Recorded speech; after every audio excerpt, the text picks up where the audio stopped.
attend. And we have Susan Gagnon, Kevin Kell, past president, Rick Wagner, and myself, president, and Lori Graham, who is vice president, who's hanging out here. So we just thought we'd introduce our executive so you know who we are since we're going live. So I'm going to share my screen. Okay, let's hope this works. Okay, so welcome to the Kingston Centre RASC-Kingston Centre meeting, for our virtual online meeting. We started back up again in September, even though we've been holding weekly social events on a Wednesday night. So we've moved our usual Thursday meeting to Wednesday, so everybody has the same date in mind.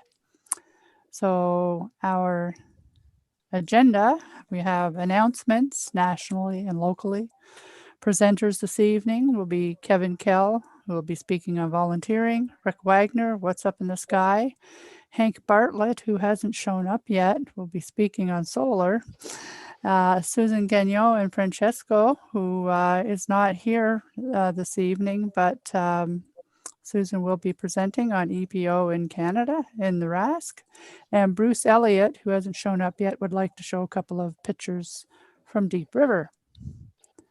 So announcements nationally, we had a RASC Council meeting on September the 20th. There was proposed bylaw changes, policy manual changes, and the green laser pointer was presented and updated to the fact that 2 people in your center would be one user and 1 spotter. They must be trained and certified, and all center functions must be registered with the RASC, and no GLBs are to be used within 10 kilometers of an airport. So for Kingston Centre, that pretty well lets us out from ever using it, since we had our outside observing sessions with Queens up at the observatory. So our green laser pointers are packed away snug in their beds. Announcements locally, our weekly social. This is for members only, and an email is sent out on our email chat list for where you can sign up for. It's about an hour and a half, and everybody just chit-chats on everything and anything. If they got issues, and bring it up, anything astronomy related. And so we're also looking for more hosts to run the Zoom meetings. So if you're interested in contact the executive at Kingston at RASC.ca. We have a couple of people that are actually working on this right now, but more the merrier. Give everybody a break, and so that they can just sit back and enjoy a meeting as well.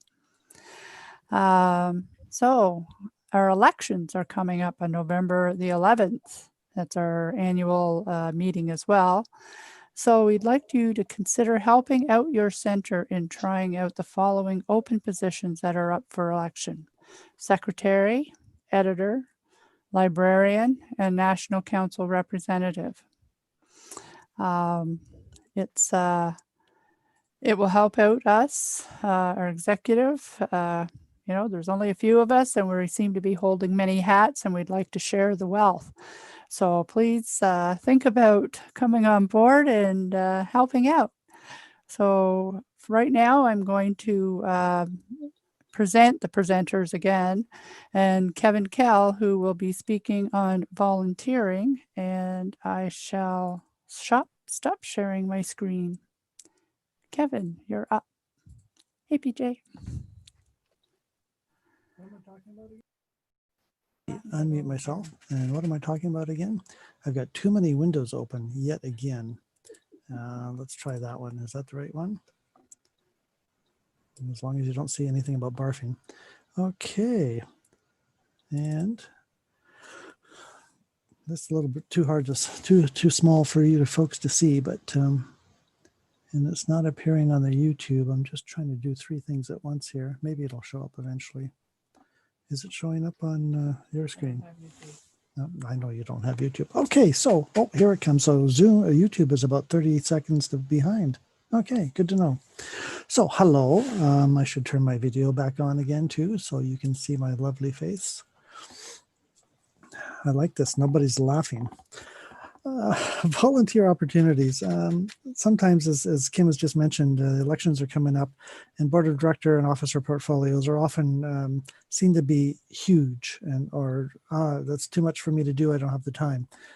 So people were asking, do we have any smaller volunteer jobs that may be able to take place, get your feet wet, start interacting with other people of the center, things like that. And so we've come up with a short list here that we've been circulating around the center for the last month or so. And if you certainly have any other ideas to add to this list, we can do that. And we'll just keep putting it out there over and over. Repetition wears you down, and you will eventually step forward and say, hi, I would like to do that. So the first one, as Kim already mentioned, is more Zoom expert users to delve into the inner workings of Zoom. And this interaction with YouTube took me a good 3 hours out of my life I'll never get back, and then another 24-hour waiting period. But it did end up working in the end. So expert users to know all of the feature sets to help out those who have issues, basically all the stuff that we do every single time we get together. The next item is we do have a new editor, Graham Hay, for the Center newsletter, Regulus. And he's done up 3 issues now, which has just been great. Walter McDonald, our previous editor, has taken on other duties with National. I believe he's now the chair of the National IT Committee. And he's been doing the newsletter for a decade, so it was a good time to change up for him and everyone else as well. So Graham is requesting that you submit something to the Center newsletter. Write up equipment reviews, write up book review, submit images that you've taken with a few paragraphs of details, or write up a project that you've done. And if you look in the past distant archives of Regulus, you'll see that some people actually went and put together pretty much 3 to 4 page long papers. They may or may not have submitted them to the journal after that, but there was a lot of member-driven content and submissions, and it's tough to publish a newsletter if you don't have those. Number 3, rewrite our bylaws. Oh my God. Ontario has accepted new guidelines and regulations for not-for-profit, provincially incorporated organizations such as our own, but they have not legislated them into law yet. They're kind of on the back burner waiting for something. When that does happen, we will have to rewrite our bylaws to comply with this new format. And we've actually taken a stab or 2 or 3 or 4 or 5 times at this, and invariably the effort drags to a halt with people running screaming from the room and drinking a lot. So it shouldn't be that hard. And we've asked centers from across Canada to do similar things and to check theirs out. And basically our conclusion is that we get a hold of the template from the province for not-for-profit incorporated charities, anyway, and then just change as few words in that as we possibly can and go with it. And then everything else we pile into our policy manual, which will be something similar to the national model. So if anybody there, and there must be people out there because I was one of these people 20 years ago who wants to sit down and work with bylaws and God, I'm getting depressed already. If you want to do that, step right up and you'll have a ball. Number 4, it is our 60th anniversary coming up next year. 1961 to 2021. Carry the 2. Yes, that is 60 years. We should start planning some kind of celebration. If it's a socially distant celebration, well, that's another story too. What we did back in time for the 40th anniversary 20 years ago is that we actually created custom CD-ROMs of all of the center's information, all of its historical material, all back issues of newsletters, and every member who submitted pictures and images of their observatories. And that was a big hit, and it helped to disseminate all of this information in time for the Carrington event catastrophe that will be coming up sometime in next week or whatever, and where data gets destroyed and lost. So having distributed data of all of our history as in many hands as possible is a great thing. So perhaps we may want to do an update of that for the 60th anniversary, or any other kind of celebration you can think of, both socially distanced and not socially distanced, if we actually are able to get together. I don't know, maybe partying down on the waterfront 10 feet apart from each other. I'm not sure. 60th anniversary. Wow. For the 50th anniversary, was that 10 years ago? We had Patrice Scattolin come down from Quebec with his daughter, who talked to us about Klingon. No, Star Trek observing, Star Trek astronomy, Star Trek astronomy observing list she had created. It was a great talk. Number 5, investigate an indoor banner similar to the RASC. These are little things, and maybe somebody's got interest in, oh my God, there's Peter Jedicke's face. People have interest in dealing with companies that design and build these things. So this is a very nice professional banner, and damn it, they use Jupiter, which is what I wanted to use for Kingston because I'm a Jupiter guy, right? But something like that, as opposed to something like this. We have something like this from 10 or 15 years ago, and it's not, it's all wrinkled. So having something that stands up and looks fantastic like that will be great for the time when we do start going out into the public again. The science fair project, Susan, my mind is freezing on me. The K-Rock Center Discovery. Science Rendezvous. Science Rendezvous. I keep thinking of the Science Star Trek Discovery for some reason. But okay. So again, just to check it out, see what they cost, get some estimates, get some resource graphics, and getting a, what's the word I'm looking for? A draft template, something along those lines. What else did we have? We had Paul Gray as a remote speaker last month, and he was great. And he talked about observatory construction. And that's the one big thing that everybody keeps asking about, and nobody actually seems to have our construction plans.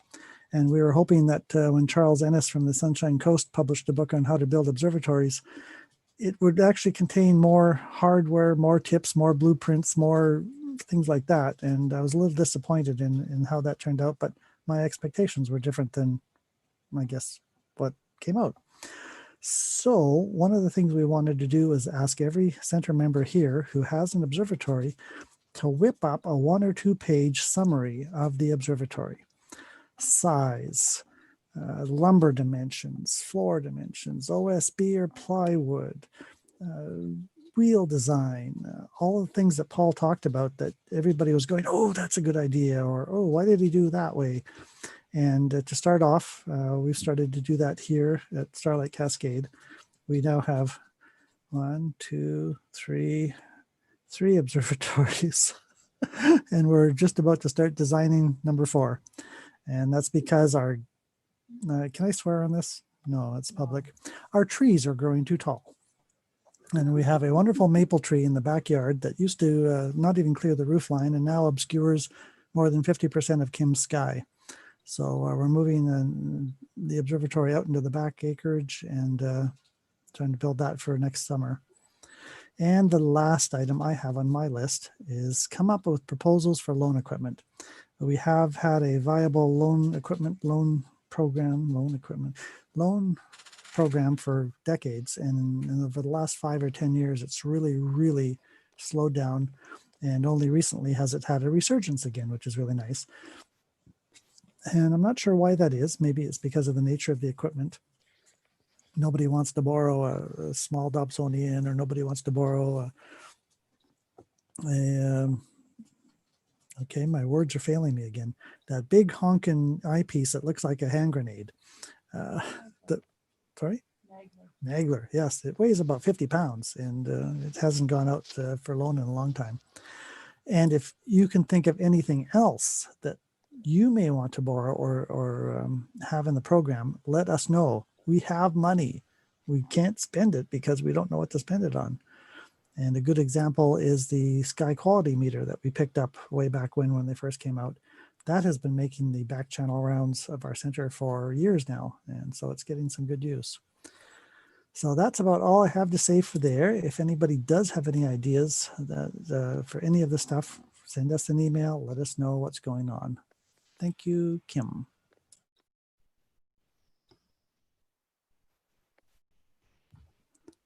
Okay, so Rick, you are up next with what's up in the sky for this month.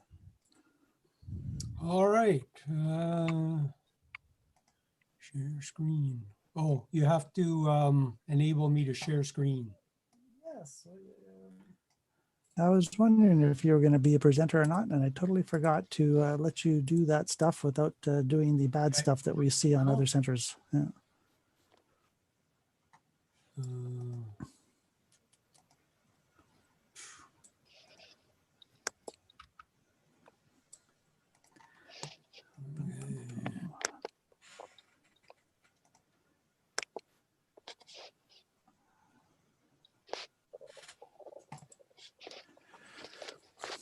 Okay, so so is that seeing working? images. Yes, it is. All righty. So this is my background for this month. It's an image of Barnard's E, which is a little dark nebula just west of Altair. So I shot that with the Canon 60DA and the Sky 90 refractor back probably in early September. So the sky, well, first we'll do sort of ground-based events, upcoming events. 28th of October, the BAA, British Astronomical Association, is having their general meeting. And I'm not sure if it's just a business meeting or if they have talks and stuff along with that as well. But at any rate, it might be worth looking into. Starting the 31st of October and going on for several days spaced about over the following week or so. The AAVSO is having a spectroscopy workshop associated with their annual meeting. On the 11th of November, the BAA is having one of their regular Wednesday webinars on video meteor detection and spectroscopy. That should be interesting. These are all at 2 o'clock in the afternoon, very conveniently, if you're not working. And then the 13th to the 15th of November, the AAVSO general meeting, which does include paper sessions and so forth. So there's a lot to watch there in addition to the business meeting. The deep sky areas, Lennox and Addington dark sky viewing area has no events on, socially distanced observing on your own. They've painted circles on the pad so you can maintain distances. My understanding is the place does get used.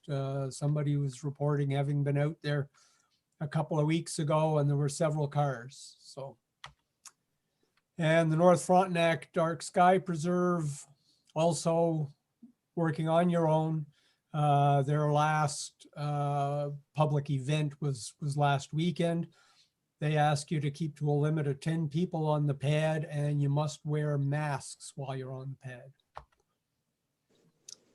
So in the sky, I've rearranged things a little bit this month, hopefully make it a little more exciting. So minimal items on the list here. New moon is in a couple of nights.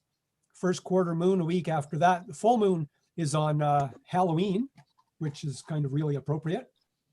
That will be the smallest full moon of the year. And it's also followed later that evening, sort of 2 o'clock in the morning. Daylight saving time ends. And we hope faintly that maybe this will be the last time daylight saving time ends. And then the last quarter moon in early November. So you can see, here's my new graph of the daylight hours and nighttime hours.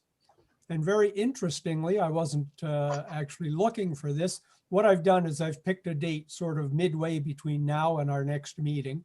So the 28th of October. And just by chance, there are 10 hours and 22 minutes of astronomical darkness and 10 hours and 22 minutes of the sun above the horizon. So things are getting better. The dark side is winning. Actual sky events, the Mars opposition, of course, is the big thing for this month. Now, these are images. This is my first time trying sky charts from K-stars.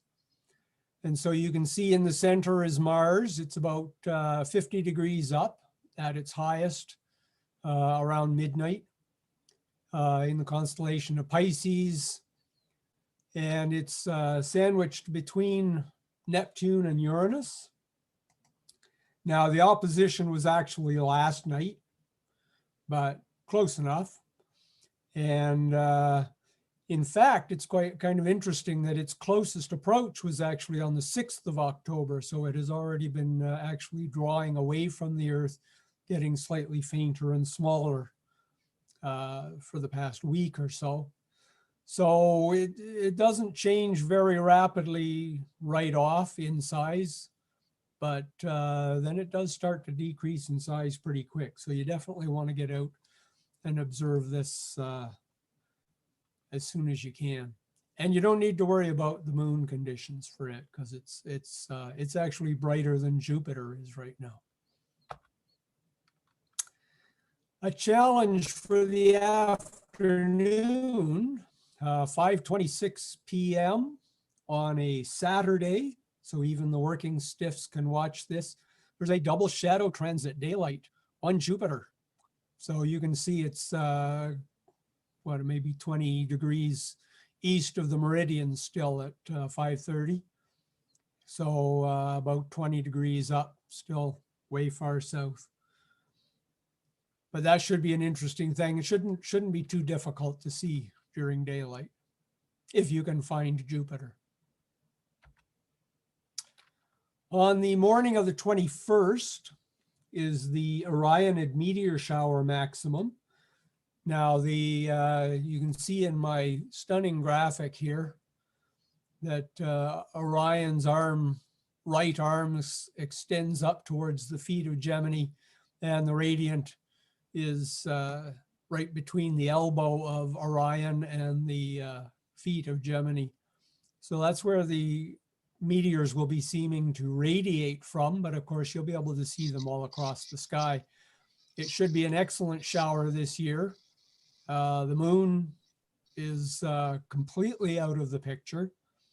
The radiant rises at about 10:30 p.m. and crosses the meridian at about 5:30. So you could hardly ask for better positioning. The peak is on the morning of the 21st, but the morning of the 20th or the 22nd are also good nights to observe. And you can probably expect somewhere about 15 to 20 meteors per hour from the shower. And of course, the other exciting thing about these is that they are, in fact, chunks of dust that have come off of Comet Halley in its orbit around the sun. So we have a full moon on Halloween. The other thing we have on Halloween is the opposition of Uranus. And you can see it's quite a bit higher than Mars even. Transits about midnight or a little after. And it should be about magnitude 5.7. So if you're in a reasonably dark sky, you should be able to see it naked eye, which is an interesting challenge. And of course, it's easy in binoculars. And then the final event is on the 10th of November, Mercury reaches its greatest elongation west. So this is when it's as far west from the sun as it's going to get. And you can see it's about 19 degrees west of the sun. So this image or this sky chart here is at 5:50 in the morning. So at the beginning of nautical twilight, you can see Mercury is several degrees above the horizon. with Venus higher and above it to the right.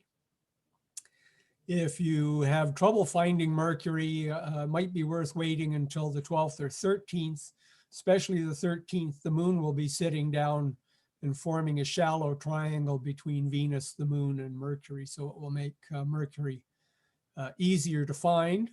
And it will also be an extremely attractive thin crescent moon to take pictures of. That's what I have. And just let me interject that Rick has not been drinking. What you're hearing were textbook compression artifacts from a low internet bandwidth connection. Sorry about that. I just want to add something, if that's possible, that I was able just last night to be able to see the Syrtis Major on Mars. Very, very, very dark and beautiful. Just not the best I've seen it, but just about the best I've seen it. Also, there is a small meteor shower right now called the Autumn Arietids. In a couple of nights, I was honored to see a 3rd magnitude meteor from that. And I'm very glad to be here all the way from Arizona. Sorry, I'm a little late. But I would like to quote to you briefly a poem written by Sevilla D. Martin, which I have rewritten as follows: whenever I am tempted, whenever clouds arise, when songs give place to sighing, when hope within me dies, I draw closer to the sky, and from care it sets me free. My eye is on the sky, and I know it watches me. My eye is on the sky, and I know it watches me. Let's enjoy the meeting. Thank you, David. And thank you, Rick, for what's up in the sky. We were actually out last night trying to look at Mars. Kevin went out early. It was clear. I went out at 20 to 8, and there was a lot of cloud that showed up, but we were able to see Saturn, Jupiter, and Mars. So we did get to see it on opposition nights, so good for us. Okay, our next speaker is Hank Bartlett. Hello there, everybody. Hey, Hank. Hey. Okay, just let me get up my screen here. Here we go. And share. And there we go with Hank's Sunspot. Here we are, another month gone by, and it hasn't been a terribly exciting month, so I'm only going to do the past week, where this past week we had sunspots. Down in the lower center here of the sun, you can see sunspot active region 12774, which came up reasonably nicely. This is a little darker than what it was for sure. And this past week, I think it would have been better, but this past week was terribly hazy in the sky. I don't know how nighttime observing did, but daytime observing, it was very hazy. So the transparency was poor. Seeing was poor, of course, in the early mornings, but in the middle of the day, it was pretty good. But there is 12774. And after that came 127. Well, this is the same day, sorry. Yeah. And this is the H alpha image of the same with 12774 here. And another active region building up to the east of it, which became 12775. And for at least a day, we had a nice pair of pairs of sunspots. Again, these are darkened a little more than what I could see because the sky was very bland, very low in contrast. I notice as the contrails, especially, are beginning to come back into the sky, the vapor is beginning to show more in the sky. And I must say, I was always kind of a poo-hoo with this kind of pollution, but holy smokes, when COVID hit and the planes shut down, the sky got phenomenally clear in the daytime. And now it is starting to go the other way, unfortunately. H alpha image of the same on the 9th with the two active regions and some nice filament at the top of the screen there. Then on the 11th, this now is 775, and 774 is over to the right and is fading out. And 774 is barely visible here where the pointer is pointing now, if you're getting that on the right-hand side, two tiny little spots. But 775 had spread out, 775 had spread out. No, yeah, okay, I got it. Don't worry, guys, I got it. Had spread out into a nice long line. And it was coming up really good. I thought it was really going to become something. Kept encouraging Rosemary to get out there, and it didn't really happen. 2 days later, 74 is going off, 75 is going off and off. And now today on the 14th, here we have what could be 12,776. A new sunspot came around the corner. On the X-ray, it had a very active morning and through the night last night, peaking up and up and up, but has now dropped back down. Not quite as low. It's still above 12 to the minus, or 10 to the minus 8, and minus 7, doing well. And this is about as dark as I would have seen it. It looks a little bigger here. It actually, at first observation, around 9:30, the scene was terrible along the rim of the sun. But by about a half an hour later, it had cleared up and could easily pick up this sunspot pair for, about 10-15 minutes at least. And it was in the Beta Zoom Hyperion and right up to the 8mm.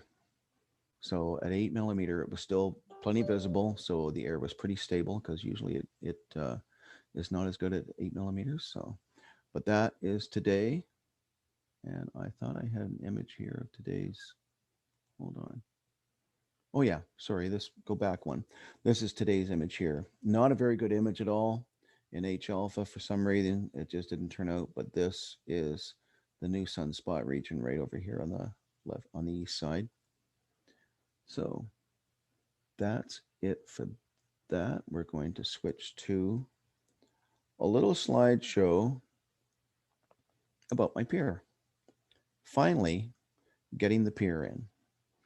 It's been 5 years since I brought the pier home from the Sky Guy Observatory when I deconstructed it, and 3 years since I rebuilt the Sky Guy in my own configuration in my yard.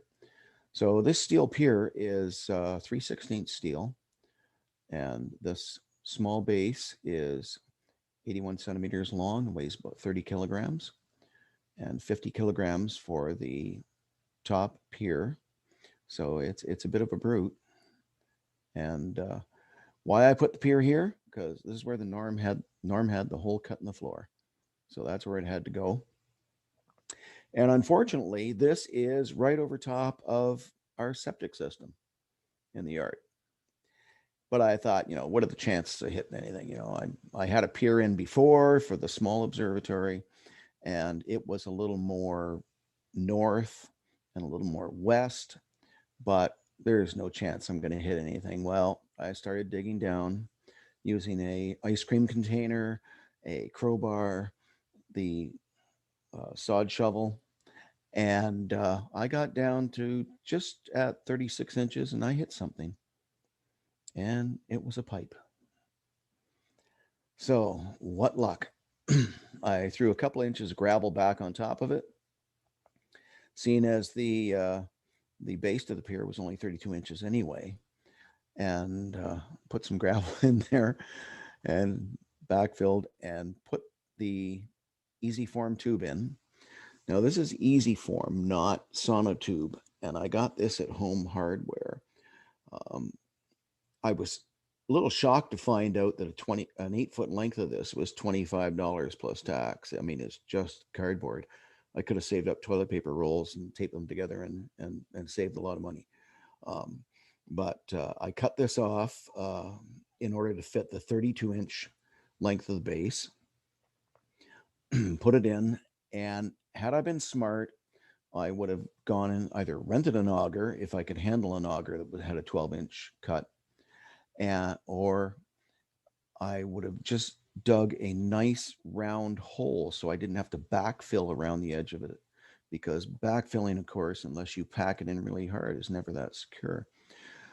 I did put the dirt in bit by bit, inch by inch, pack it down and get it in there, and leveled up the tube, and it was quite reasonably level. I built some shims to sit the base on in order to hold the collar up high enough to be able to get my hands under and secure the nuts for the top part of the pier. Almost didn't think of that. That would have really sucked if I had put concrete in and only had like an inch and had an inch and a half of bolt sticking down. So I managed to just last minute figure that out. And there's no pictures of pouring the concrete or anything because I was so intent on pouring the concrete that I forgot to take pictures. As it says here, 3.6 bags of concrete. I bought 6 bags, not 4. And I bought 6 bags because I thought, how am I going to know how much concrete to get? Oh, I know. I'll go to the internet. So I went to the internet, and here's this lovely little site. Put in the dimensions of your hole, either round or square or whatever, and the height of the hole or depth, and it'll tell you just how much concrete. So it said 6 bags. So I mixed up first bag, second bag, third bag. I'm going, geez, this is awful full for 3 bags left, you know? And it filled up at 3.5 bags, 3.6 bags. And I thought, what the heck? And then I remembered the site said 6 40-pound bags. Here in Canada, where we, of course, have much more muscle, drink more beer, have more strength, we put 66 pounds in a bag. So I had lugged almost 150 pounds worth of concrete that I didn't have to lug. And then I had to lug it back across the road to Brandy and Carlos's house to store it in the shed over there so they can use it for fence posts someday when they ever fix the fence. So you got to look at everything because this really ticked me off. I mean, I'm not young anymore. I'm not old at 68, but I'm not young. And lugging that concrete around was a bit of a pain. So as you can see here, just over the side too, there's a shim, a little bit of a shim showing there. I did shim it till it was level as well. Then I closed the door in the observatory after cleaning up and left it over the weekend, hoping that when I came back, the bubbles would be in the same place, and they were, which was really nice. So this pier is going nowhere. There is about 300 pounds almost here. Yeah, pretty close to it. 250 anyway. And I told Di, when I'm dead and gone, if she's still around, she can put a nice bird feeder on it, tear the observatory down, put a bird feeder on it. But I'm hoping maybe King might take it over. So now, then I put the top on. Put the top on there, bolted it down with only 3 bolts so far because I want to be sure that once I get the scope on, that I don't want to lower it, get it cut or anything. And when I tapped on it with a wrench, it rang like the best church bell you've ever heard. Just on and on and on and on. So I happened to have 2 50-pound bags of pool sand around. So I put 32 kilograms of pool sand in there. And now it just goes thunk. And that's it. And that's what it should do. So worked out very well. It's in the ground. It's on the mount, on the base. I remembered to slide the floor paneling on before mounting the mount on top of the pier. This mount is totally adjustable. I don't quite understand why it's a 4-point rather than 3-point. I would have thought 3-point would be better, like any other tripod. You don't see 4-legged tripods, but it is 4-point. And from what I understand, having seen some of these online, they are made from brake rotors. And I did manage to level it up well. It doesn't look quite level here, but that was camera positioning. It is perfectly level. And currently Keith is modifying the top for me, this center silverish or lighter colored plate. I don't know why it had this pin in it, but the one that I saw online also had that pin. So it must be something particular to some mounts. I think this must have been the mount that Norm had his refractors on, not the G11 mount. The G11 was mostly on the tripod, but he did have 2 piers like this. And what he did with the other one, I don't know. It has to have 3 extra holes drilled, and this center portion taken down farther, and a couple of notches cut in it. And I did bump into Keith earlier this afternoon, and he did tell me that he has it all finished now, ready to bring down. It's great to have good friends with good skills and great equipment. So hopefully we'll get together this week or over the weekend and get that G11 mount on there and see how it fits and get the C9.25 back in business. So there we are. The pier weighs about 220 kilograms in total, which is a considerable amount more than I do, but it's a hell of a lot skinnier than I am. And I'm looking forward to using it. And that is that. So thank you very much, everyone. And I'll stop that share. Thank you, Hank. That's great. It's great that you finally got it up and usable. Yeah, it's about time. Yeah, It's been a few years. Yeah, it's been a long few years.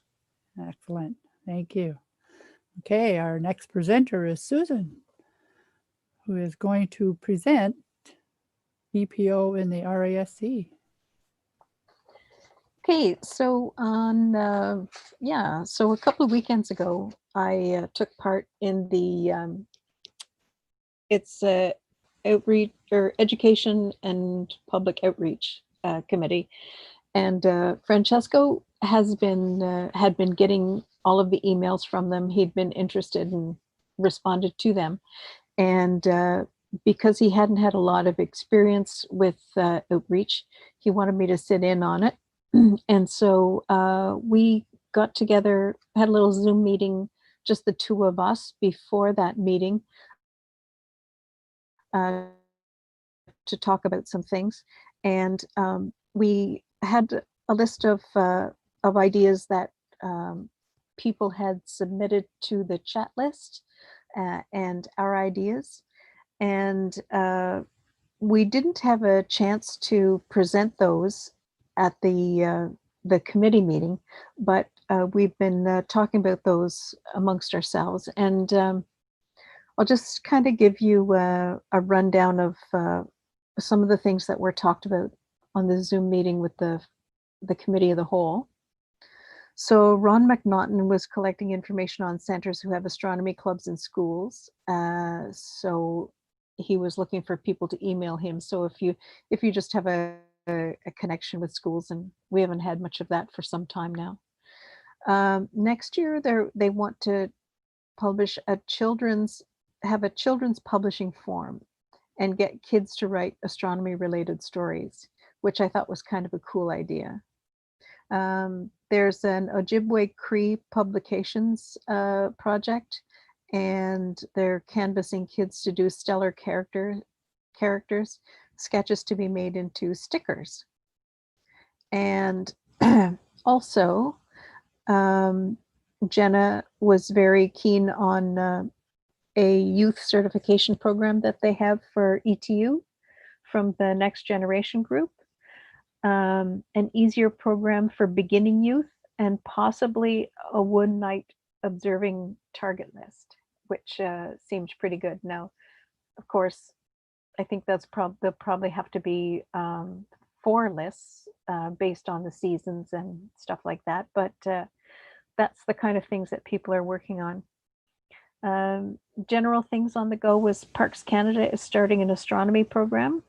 They want to run 1 or 2 programs per summer. And Dave Chisholm, the Ottawa Centre, is heading that up, being the main contact for that. Parks Canada came up, Randy Atwood mentioned that Parks Canada had a thing a few years ago, several years ago, and RASC people who wanted to do things in the parks or partner with the parks system got a form. National got a letter from a lawyer's letter with that contained a contract for everyone to sign, and apparently, this was some time ago. It was 22 pages long, and they were having trouble getting sufficient feedback from the RASC lawyers, so they had to decline it. It was just it was a bit too much. 22 pages just seemed that there might be some problem somewhere along the way. So at that time they declined it. So anyway, so Parks Canada is starting up a new contact this year. Chris Kerwin knows all about setting up a TV display for public viewing. And because people were talking about public observing, and they I wanted to bring up and establish that no one was sharing eyepieces at this time, and no, they aren't. People are hooking up cameras to their scopes and showing the sky that way. RASC National is to set up future talks on this 2-stage format where the speaker / public viewing session is in webinar mode, and then the post talk is more clubhouse, more like our social nights where there's a free exchange of ideas similar to our Zoom meetings.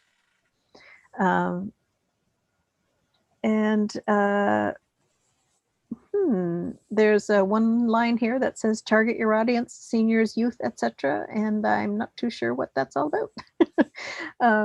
There wasn't an opportunity, as I said, to list the ideas that we had. But we saw, Francesco and I both agreed that the one thing that seemed to be missing, there were very many sessions available from National, which is very well organized, I think. I did my homework before this meeting, and I went to the National site and I checked out the RASC YouTube station, and I thought things were going along very well. I think Jenna has really matured and grown into that position, and I think she's doing a very good job. But one thing that was missing was the mid-range timeline. There were many things that were an hour and a half, way too long for a lot of people. And then there was the little short things that the Living Sky guy out west is doing, who is very good. Tim is his first name, but his are very good, and they're just like 6-7 minutes, and he just picks something and he talks about that one thing, and then he moves, then that's it. So we thought that a terrific thing, that a couple of things that we might be able to tackle in Kingston were 15 to 20 minute presentations. So some of the ideas that we came up that we might be able to do, or things that people might want, And Francesco and I have already started on our own individual projects. So he is doing a quick start talk on stellarium. He's going to work on that. And that's going to be just the basics of getting it up and running. I am going to work on a star hopping blurb with charts and binoculars. And other things that we thought would be very good, and that things that came up when I canvassed the list was equipment review, how to set it up, what's its purpose, what's its cost, and what equipment it works with. So if you get something new, how are you putting it to use, and what's it ideally made for, and that kind of thing. And another thing that we thought somebody might be able to do is equipment versus sky conditions, that less power is needed in truly dark skies. So my 10-inch Dob in the suburbs is equivalent to 10 by 50s in Nirvana, that kind of thing, you know, where you get that kind of relationship where you really buying your equipment really should be, you should consider what your what the sky you're most likely to view is like. Another thing that that I was very keen on, and I hope somebody would be able to think about this, is a presentation about light pollution from two different voices. So from an astronomical point of view and from a biological point of view, so that you can bring more people into the light pollution discussion. So draw them in on the degradation of biological habitat and stuff like that. Then some other ideas that came up that were current events, space and space exploration, talks with keynote speakers about STEMs, beginner gear. Okay, so the Living Sky guy does some of this in his little 5 to 7 minute sessions, and they're on YouTube in the RASC channel. You should have a look at some of those. Center updates. I guess that's whatever centers are doing. So that would be kind of an outreach thing. InReach, more database talks and recent science. What's up for more experienced observers. And then the subcommittee, people who are into less general topics and have more niche interests. If anybody remembers back maybe 15 years ago, we had a niche group who were terrifically interested in cosmology. And we had several speakers that year, and these members about cosmology and whatnot, and physics. And we had a lot of attention from those members. And when those talks kind of went away a little bit, then so did those members. So there are niche topics out there that not everyone would like who's a member of the center necessarily, but they're out there. So and that is and then just one little thing. So that's all that's come from the work we've done on that meeting and the preparation leading up to that meeting. And then October 6th, I took part in a Zoom Pathfinder meeting with Dave Chisholm. So his sister-in-law is a guide leader here in Kingston. That's why someone from Ottawa is looking for someone from Kingston to help them with a Kingston Pathfinder meeting. So that's how that worked out. Anyway, so I helped him out with that. And yeah, and that was fun. And that's it. That's my report. All right, thank you. Yay. Thank you, Susan. That's great. Lots of great ideas on that committee across the country. Okay, our next speaker is Bruce Elliott. Bruce, are you ready to share your pictures? Can you hear me? We can hear you. Okay. I did, first of all, I should say that I'm not in Kingston now. I'm in Deep River, Ontario, which is in the Ottawa Valley. And our family has a house here. Used to be my mother's. And so we're right on the Ottawa River. There's an excellent, it's a dark sky area, I think, by at least some people's definition. There are street lights and that sort of thing, but we're right down close to the water. Now, what I wanted to do is, so I was really excited about being here. I do have the Celestron telescope with me here. I carefully packed it up and brought it here. Haven't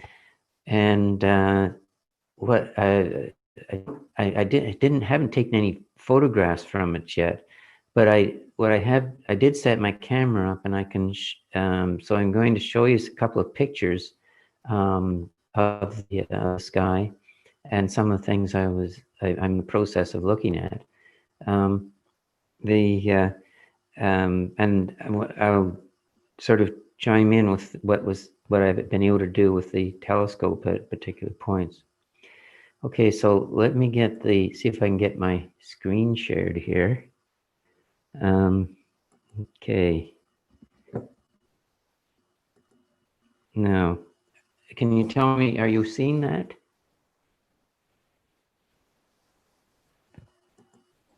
Yep. Yes, we are, Bruce. Okay, good. I just see, there we go. I should be full screen now. There you are. Yep. Okay, good. Right. So now, one thing I should tell you is that there's just about 5 or 6 pictures here, but I don't have my Photoshop or any of my. So these are just basically raw pictures, which I maybe played just a little bit with on contrast and so on. So this is looking out. This is on our backyard, and it's looking out over the Ottawa River. And you don't see much of the river here, and there are mountains in there, or hills in the background. That's all not visible because this is dark. It's a clear sky, and you see my pointer here. This is obviously this. I'm sure you can see the Big Dipper. I just checking. So how does that look to you right now? Are you able to see the stars on the image? Yeah, everything looks good. We can see your pointer. We can see the Big Dipper. Everything's good. Perfect. Okay, good. So now I am working against the moon. I do have a couple of trees there, though, so I can take advantage of that.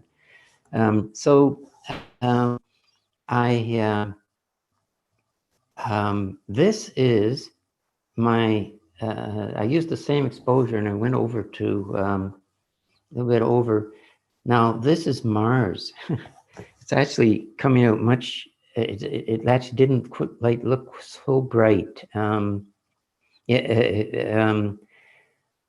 it is, it was, as I think it was already mentioned this evening, I mean, with Rick's presentation, I mean, it's very bright. It is definitely the brightest thing in the sky right now. So I'm picking, I think this is the Pleiades here. Is that correct? Does that make sense? We're looking in the sort of the easterly direction right now. Okay, so far, your cursor's over Mars, unless it's a time lag, but the Pleiades are to the This left is Mars side. over. This is Yeah. Mars over here, right? Can you see that? I don't know. Your cursor keeps going back and forth between the Pleiades and Mars. So yes, one of them is Mars and one of them is the Pleiades. Okay, I just wanted to confirm that I'm right. Okay, thanks, Kevin. All right, so now, actually, okay, I'm going to show you all the star pictures first. So that going back to the Mars, that was just about 10 o'clock. And I did have the, at this point, I took a break and I had the telescope on Mars. And I actually had some really good resolution compared to anything I'd seen before. So I worked myself up to the 10 millimeter objective, and I could it was definitely showing me some structure on the surface of the planet.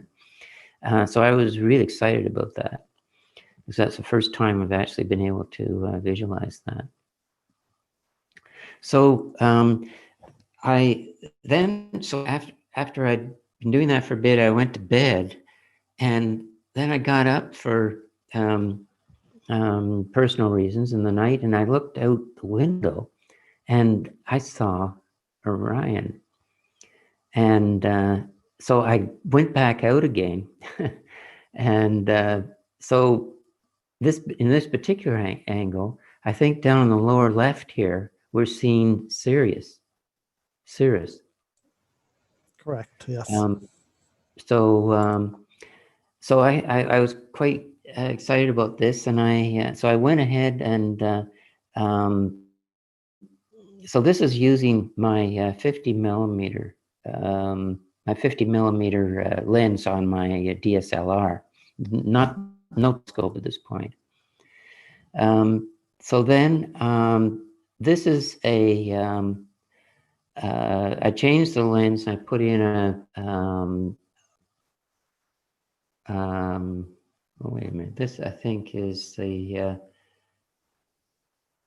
So I'm just moving down a little bit. Just going to go back. Yeah. Okay. So that's 50 millimeters. This is my 135 millimeter lens, and it was picking up a little bit, a bit more. And this is my, yeah, this is actually, okay, I'm getting the lenses mixed up. I think this is the 135. I'm sorry, I put this together very quickly because I just wanted to have a chance to share. No, So you're doing great. That is a higher lens, yes. Yeah, it is, yeah. So then if we go on to the next one, so this I think is the 135. So then I put my zoom 18 to 200 back on, and I took and I focused on this with my 200 zoom, and this is what I got. And does anyone? That's really nice, Bruce. That's a really nice centering. Like, it's just to get it targeted like that, just on your tripod. That's very nice. Well, thank you. Now, do you see something different in the upper left there? Two lights of yellow. Yeah. So you know what happened? I'm pretty sure that this is the, I'm at 200 millimeter, my zoom's at 200 millimeter here. And just at that point, I saw what I'm pretty sure was the ISS going across. Okay, don't say aliens. No. Well, this is so does that make sense to you? I'm pretty sure that this is because this went, to my eyes, I was seeing something clicking, blinking and going across at about that angle, and going pretty well went through just a little bit below right through the dagger. You said this photo was around midnight, right? Yeah. So No, this was actually at about 3 o'clock in the morning. Oh, wow. Yeah. Now, if it was blinking, it probably wasn't the ISS. Okay, so it's not the ISS. Anyway, whatever, it's definitely something that went by. And to my eyes, it was just a little, like, size of a medium-sized star, and it was blinking as it went by.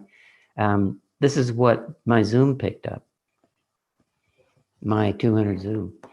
So, but maybe it's it could be just some kind of debris or something. Anyway, I was pretty excited about this this photo, and I guess that's at that point there were a few more pages, but I went back to bed.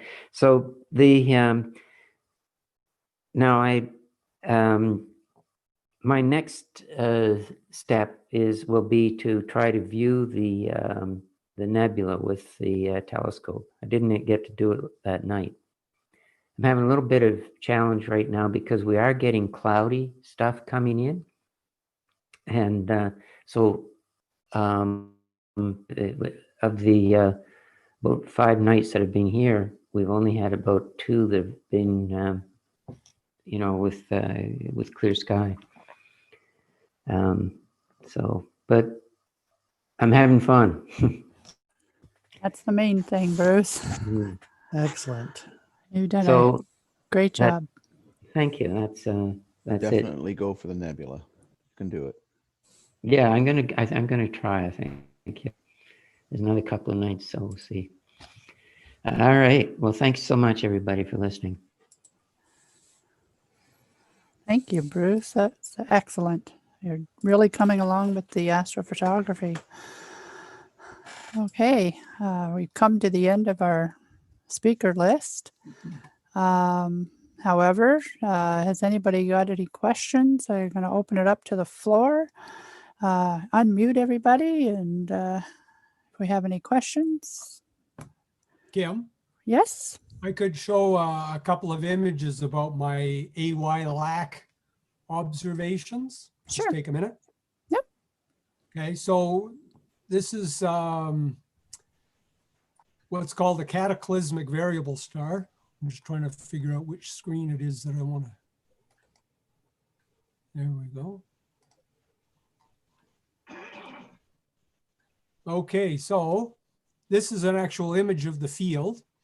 And the variable star is this little guy right here. And it's called AY-Lacerti, or AY-LAC for short. Now this is what's known as a cataclysmic variable. If you look at the deep sky, the digital sky survey, on their blue plate, there is a barely detectable star. So it's down about 20th magnitude. And you can see here it's up about 13th magnitude. So it's dramatically increased in brightness. It was detected originally in 1927 for a month or so on several plates. And then I think it came up again in 1966. But basically, people haven't really known what it was until they hypothesized pretty strongly in '66 that it was a cataclysmic variable. But we've been waiting for it to do something ever since. And so finally, a couple of nights ago, it blew up. So what we're looking at is basically this is the kind of mechanism that you have for a nova, for dwarf novae, for all kinds of cataclysmic variables. Is there's what they mark here as a normal star, but is actually usually a red giant star. And it's actually swelled up to the point where its surface is more strongly attracted to the white dwarf than it is to its own star. And so it starts funneling out through what's called the Lagrangian point, and it forms an accretion disk. You can see it here swirling around the white dwarf. And where the stream from the star hits the accretion disk, you get a hot spot. So what you've got is a normal star, a white dwarf, an accretion disk, and a hot spot, all working together, doing various things. And depending on how strong the feeds are and all kinds of things, this kind of star system can do all kinds of different weird things. For instance, one of the most exciting ones, of course, is the accretion disk funnels material down onto the surface of the white dwarf. And if it funnels enough material onto that white dwarf, that material can suddenly become deep enough, hot enough, heavy enough that it will undergo thermal fusion and explode into a nova. And that's when you get it suddenly brightens by a factor of 1,000,000. Or it can even cause a supernova, in which case it actually demolishes the entire system. So this thing popped up on the 8th of October, and we were urgently requested to do observations. So I did a couple of hours, and you can see this rather nasty looking scatter of points, but it does follow a nice kind of a trend. I fitted a parabola to it there, but the parabola is actually, I think, light air mass. So as the star changes in altitude, its color changes and the absorption in the atmosphere changes and stuff. And so there's this gradual slow change. So if I subtract that parabola from the data, and then instead of just using points, I connect them all with lines, this is what you get. And so you can see that what I thought at first was this nasty scatter of points showing, that I didn't know how to do my photometry. Here you can see that this star is actually pulsating with a 16-minute and 45-second period, or I shouldn't say pulsating, but it's doing something. There's some sort of an orbital period where it's increasing and decreasing in brightness every 16 minutes, 45 seconds. So it's something that's very exciting. This star has never been measured this accurately before. So this is something very new that we'll get some good science out of this. So it's quite exciting. That's all I have. That's great, Rick. Thanks. I think I saw that announcement on the AVSO list when they were asking for observations. Were you actually collaborating with anybody else out of the AVSO? No, I just they like you. I saw the alert, and I thought, oh, that sounds exciting. I've done a couple of cataclysmic variables before. So, and this one, so often these things are, they're in the southern hemisphere or they're in the trees from my place. So this is one that was ideally situated for me to observe. So I hopped right on it. And in fact, was the first person to get any data on it. So, oh, that's excellent. Yeah, it was a lot of fun. Okay, so I guess this means you're going to actually be doing a paper up sometime. I'll probably leave that for the professionals once they get a lot more data. Mm-hmm. I'm talking about a story for Regulus. That I am working on. Yes. There you go, Graham. Okay, great. Okay, does anybody else have anything they'd like to present or ask questions on? Okay, Kevin. Susan, unmute yourself, dear. Quick question or comment to Hank. When you go to put your mount on your pier, it wouldn't be a bad idea to get a second opinion. And I'm reminded of somebody who was an experienced observer in a Soyuz who put in a brand new pier, put the mount on with a big crane on a big truck. And the crane operator said, "Are you sure that's pointed the right direction?" And the astronomer said, "Yes, absolutely." And so they put the pier in place, the mount in place, truck driver goes away. A little while later, the astronomer goes back and says, "No, actually, he was right. North is south and south is north. Damn it." And he had to bring the truck back again. So before you go to permanently mount yours, double, triple check. And Kevin, Yes. There's actually a sequel to that. No. Yes, because he paid to have this 18-wheeler crane drive back up the mountain, lift the mount off and rotate it 180 degrees, put it back on the pier. And then he realized he had forgotten to put the adjustment nuts under the mount.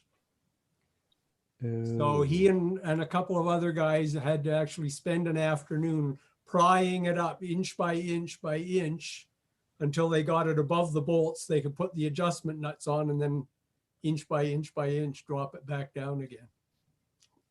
Because they were The too fellow admitted this in public. embarrassed to ask for the guy to come back and help them with the crane. Well, it was just too expensive. Yeah, well, that's quite where I was at the point.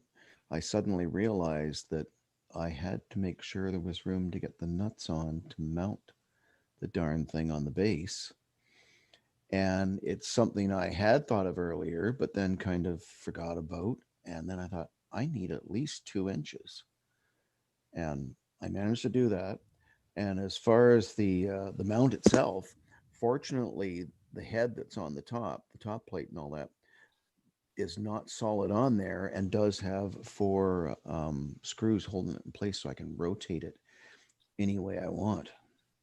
So at first I did think, oh, I got to be sure I get this just the right way, but it does rotate the whole head. So I'm going to be okay in that respect, but I understand what you mean, Kevin. And that's quite the story. I can't imagine having to get a crane to do it. Holy, that is, what size of scope was that? 24 inch. Larger than your house.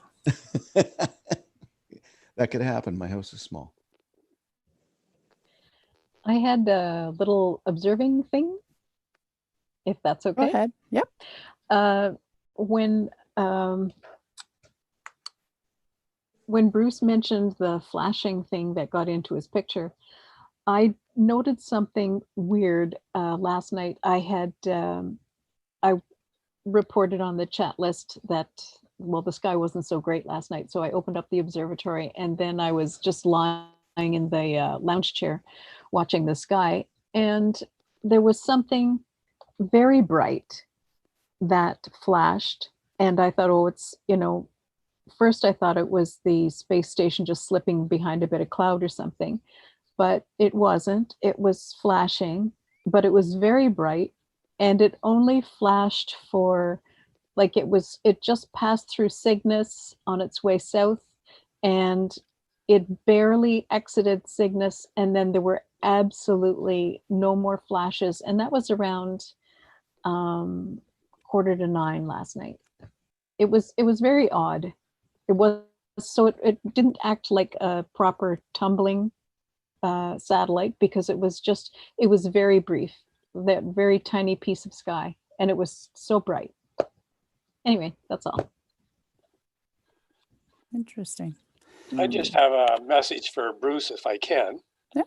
Since him and I are maybe struggling with the same telescope, which is a Celestron 6E, and I saw that he had the start of the Orion Nebula there.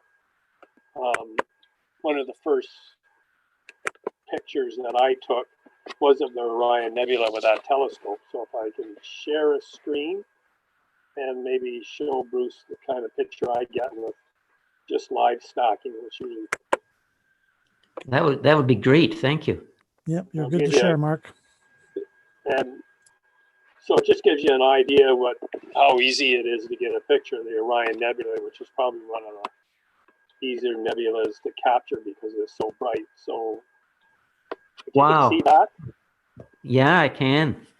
My goodness. Cool. And that's just a live stack. So that's me live stacking it to a program called SharpCap and saving it exactly as seen, other than cropping the edges. So no real processing to speak of. So you had the start of it there. So you just have to, it'll give you an idea what that little scope can do for you. Yeah, well, that's exciting. So I'll tell you that actually just about a week ago, I located in my drawers, in my chest of drawers, an adapter actually, which will fit a DSLR onto the end of the telescope. So it has the ring, and then there's a T thing, and you can screw it on. And can you hear me when I'm talking? Yep. Go ahead. We can hear you. Okay, good. Yeah, sure. And so it so I actually did. I actually put the camera on it, and I took in the distance. You know, I was in the daytime, and there were some mountains, and as I mentioned, there's some mountains across the river here, and so I got some pictures, and I could actually see the actual individual branches of the trees, and you can play with the all the settings, the ISO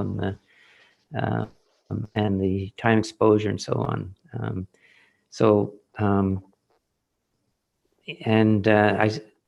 I got this idea actually also because in the manual for the which came with the telescope, they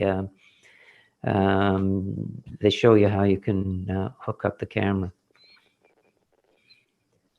So I'm excited about really giving that a try. Yeah, are you going to the dark sky on Friday? Am I doing what? Are you going to the dark sky area on Friday night? I'm planning to go there. Yeah, so I'm actually not. As I say, I'm in. Oh, hi there, Esther. Yeah, is that? So yeah, I'm not going to be there. No, on this Friday, but it's yeah.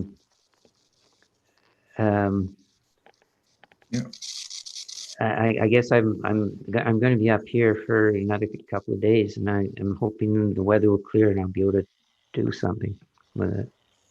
Yesterday I started also with Orion Nebula first time. I can share my screen too. Oh, great. Mm-hmm. Same scope. We're all trying to sing with the same scope. Okay, Acer, go ahead. You should be able to share now.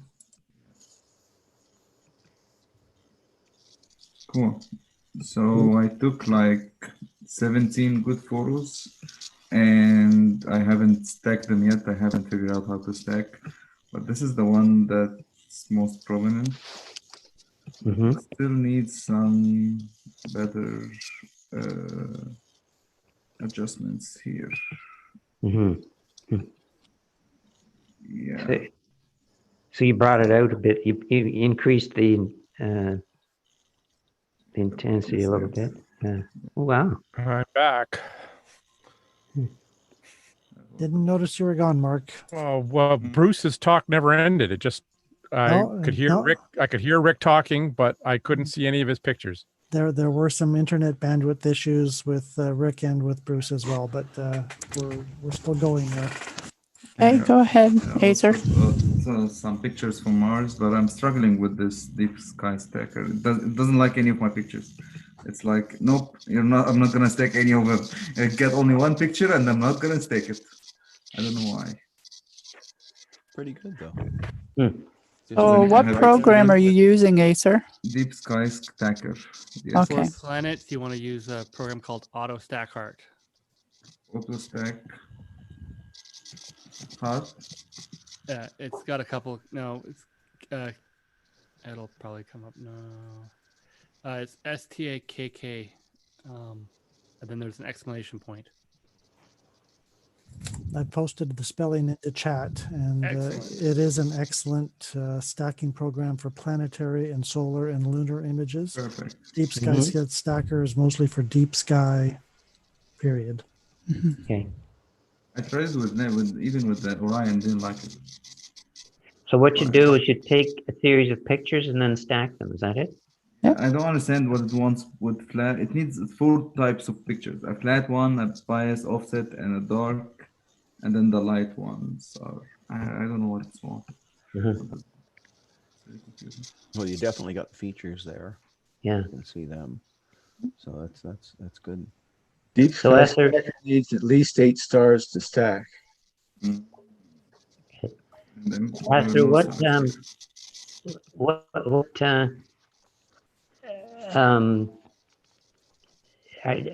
this is just a single image that you've taken, the one you're showing now of Mars? Yes. With did you do that with your cell phone or? DSLR. Sorry? DSLR, no, with a Nikon camera. Oh, okay, excellent. So you have an adapter. I inserted in the eyepiece. The 8 to 24 zoom eyepiece has the camera ring adapter. So Oh, okay.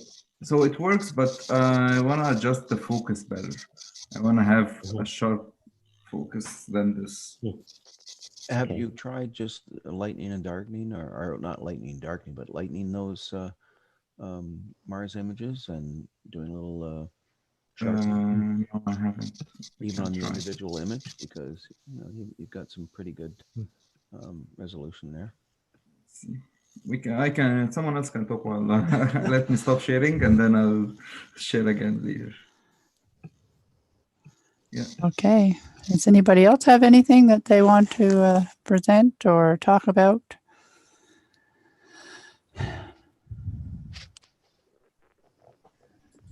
Okay. Okay, so while Acer is fixing what he would like to show next, I'm just going to show our last screen here, where you can find us. You can check out our website. We're on Facebook.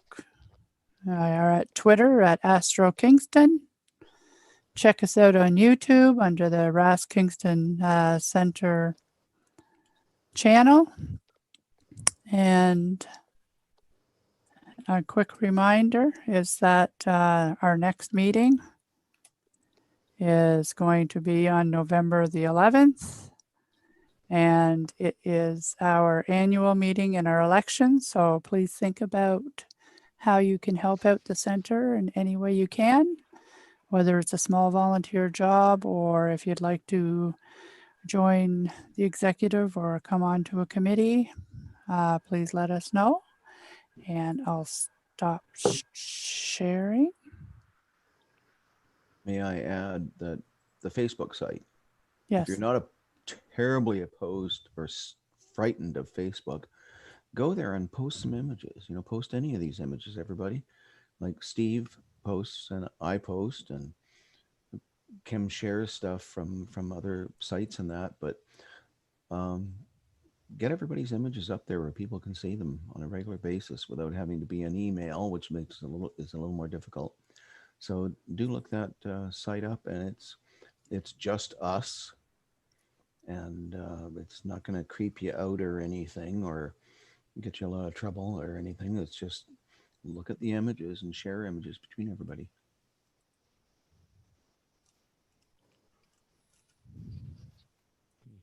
Okay. Thanks, Hank. I have a little something to report, if I may. Sure. I observed probably the quickest turnaround of the financial books in the history of the center this month. Steve has already returned the books to me with an auditor's report. So after the executive has a go at them, then we'll present them to the center before the AGM.